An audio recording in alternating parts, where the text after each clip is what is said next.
on the mountains overhead. As I looked up in the sky, saw an Irish soldier laddie. He looked at me right fearlessly and said, "You stand in the van like a true Irishman. We go to fight the forces of the crown.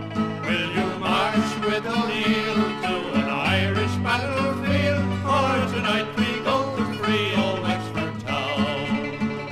Said I to the soldier boy, "Will you take me to your captain, for to be my pride and joy, just to march with you today? My young brother fell at Cork, and my son at Enniscorthy. Unto the noble captain I would say, "I will stand in the van like a true Irishman. We go to fight the forces of the crown.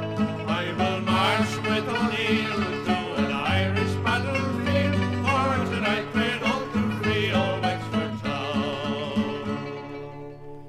As we marched back from the field in the shadow of the evening, with our banners flying low to the memory of the dead, we returned unto our homes, but without my soldier laddie. But I never will forget the words he said.